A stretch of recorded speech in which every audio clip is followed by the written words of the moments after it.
শীতে কাঁপতে কাঁপতে যাচ্ছি বাজার কয়েকটি প্রয়োজনীয় জিনিস আনতে। যবে থেকে শীত পড়েছে তবে থেকে বাজার যায় না বললেই চলে। আজও যাওয়ার ইচ্ছে ছিল না, কেনার ছিল অনেক কিছুই, কিন্তু মেয়ের কথা ভেবে আর যেতেই ইচ্ছে হচ্ছিল না। কারণ মেয়ের শরীর খারাপ, এখনও ঠান্ডা লেগেই আছে, আর আমি যদি বাইরে বেরোই তাহলে ওকেও সঙ্গে করে নিয়ে যেতে হবে। তার থেকে ভালো না বেরোনো। তাছাড়া মেয়ে এখন খুব বদমাইশি করে, এদিক ওদিক শুধু দৌড়ঝাঁপ আর এইটা ওইটা নিয়ে টানাটানি। ওর জন্য কথাও শুনতে হয়।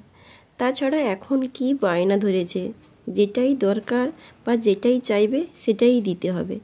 তার জন্য বলে যে আমার যাওয়ার কোনো দরকার নেই, বুঝলে। তবুও ওর কথা ভেবে, কারণ ও অনেক দিন হলো বাইরে কোথাও বেরোয়নি, আর ওর বাবাও বলল চলো আমরা একসঙ্গে ঘুরে আসি।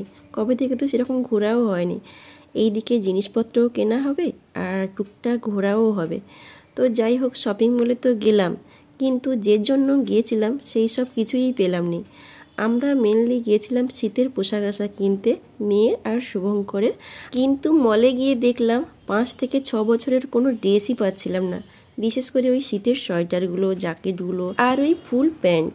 তো ওগুলো না পেয়ে অন্যান্য 2-4টি জিনিস কিনে নিয়ে শপিং মলের বাইরে একটি দোকানে এসে মেয়ের জন্য আর শুভঙ্করের জন্য শীতের 2-1টা পোশাক কিনে নিয়ে তারপরে এই অতি প্রয়োজনীয় চাল রাখার ড্রাম আর হচ্ছে এই বালতি, এই দুটো কিনে নিয়ে ফুচকা খেয়ে আর ঘুগনি খেয়ে বাড়ি চলে এলাম।